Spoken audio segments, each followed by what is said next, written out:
Hi, hello everyone. My name is Hadil, and today we're going to talk about quality and resolution. As you know, I'm continuing with this series where I show you my workflow with Blender in order to get results that you see on Instagram. And one of the most important things that I deal with on probably a daily basis if I'm working on a project every single day. And that is knowing what you need in terms of resolution for what exactly. Whether that's social media or making it available as downloads. Also, it differs if it's a phone wallpaper from a tablet from a computer screen. And then there is also animation. So we're going to talk about all of these things that I do for every project. Technically, I don't do them for every project because the majority of the time I do have a template. Right here, I do have a square screen because I've noticed that in 2024, I'm using more square images than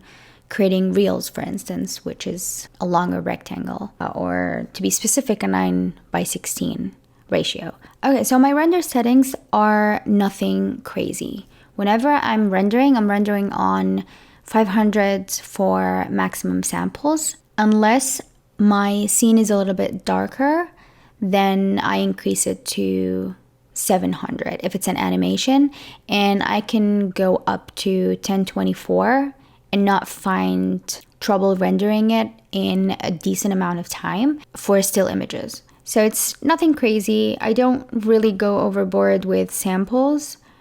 I like the noise. I do add it. I don't really like adding the denoise. I don't do it here, and it's always unchecked for me. And I don't also do it in compositing. I just don't like the look of it. It's too smooth for me. I'm going to re-add it anyway, and I've tried denoise before and then adding the noise, and it didn't really make that much of a difference for me in terms of visuals.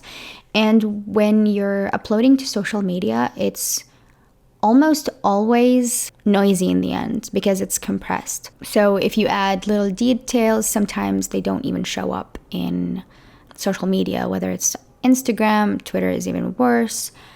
YouTube is the best of them all because, it accepts 4K and higher resolutions. So if you want to upload a video there, then you'll have to be careful with that, but it's going to take much, much longer to export a video. So my maximum when it comes to samples is 1024, and usually it's just for stills. The highest I think I did for animation for the past 2 years is 700, and the usual for me is 500. And then before we go to resolution, this is all in the render settings tab. If you go down here, color management, I always use Filmic and then medium high contrast. And I don't adjust the gamma here or the exposure. I just do it later in Photoshop or After Effects, depending whether it's an image or an animation. I don't like the standard, but you can definitely do standard if you want vibrant colors. I like Filmic because it gives me a more realistic look. So it definitely depends on what you're looking for. I would urge you to try a few things and render the same image with the different settings and see how it changes. But once you export it, it's still going to be a little bit different, and you'll have to edit it in the compositing here in Blender or in Photoshop or After Effects if you have those, or anything equivalent to those. Okay, now let's go to resolution, and that you can find in output. Whenever I output an image, I don't really care too much about the output file. I only do this for animation. If I'm going to export an image, I just save it directly from the render view, but an animation, you're gonna need to have an output for it. And finally, resolution. So if I'm going to create a square image for Instagram, then it's going to be 1920 by 1920. 1080 by 1080 should be fine as well. And that's an aspect ratio of 1:1 because it's a square. And then if I'm doing reels, shorts, or a TikTok, which I don't really do anymore, but if you want to do for any of those, then it's going to be a vertical video. So that's going to be 1080 by 1920. So a 9:16 ratio. And then if you want to do the opposite of that, which is going to be a regular video for YouTube. And that's going to be a 16 by 9, so 1920 by 1080. I do this for thumbnails, but sometimes if I want it to be a quick render and I just want to add it as a thumbnail for YouTube, which is usually a very small image anyway, and they recommend a 1280 by 720. So technically that's what I do the majority of the time. And then when I finish rendering, I do edit stills in Photoshop and edit animations in After Effects. And I do somewhat exactly the same thing, but with After Effects, I've been playing around with effects a little bit more, kind of creating an old TV look, adding a little bit more noise, which is something that I don't do with stills. So that's specific to After Effects for me. But the general ones that I do for both stills and animations are adjusting the levels for gamma and whites and blacks. So if you notice that your image is a little bit faded, then the gamma is going to fix it. Going lower in Photoshop is going to increase the contrast, and then going over 1 is going to make it a little bit more faded. So depending on your style, you can go either way. So I do decrease my gamma to 0.98 probably, and it does the trick for the most part.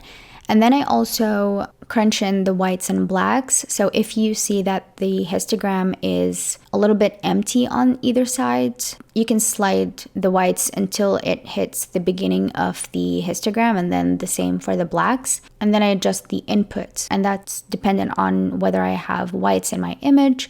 If not, then it's going to look a little bit darker, so you're gonna have to crunch in the whites on the input, just saying, well, my image doesn't really have that much white anyway. It has a little bit of an off-white or a lighter yellow. And then the same goes for the blacks. I usually don't have blacks in my images. It's usually a dark gray color, especially with 3D and light. You never get true black unless you have a very dark screen or a 2D image that you've created in softwares like Photoshop and Illustrator. But with Blender, usually the blacks aren't really that black if you have lights in your scene.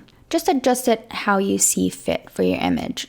And then sometimes I also adjust the curves for tones, so it's more neutralized. I also adjust the individual colors with hue and saturation. Usually my yellows are a little bit too muted, so I do increase the saturation on that. I sometimes decrease the vibrancy or the lightness of the reds. I don't like my reds to be too red. And then I adjust any other colors that I see needs a little bit more adjusting, but usually it's the yellows and reds that bother me the most. So I fix that in the hue and saturation adjustment layer. And then for video, to be more specific, I like to add a little bit more noise, sometimes about 5%. I sometimes add fractal noise with a matte fractal noise as a mask for a solid layer, just to add a little bit of dust to the screen, kind of like an old film look. I sometimes even add Venetian blinds for an old TV look. I also sometimes add a glitch, and I add chromatic aberration, and that's pretty much it. Yeah, talk to you soon. Bye.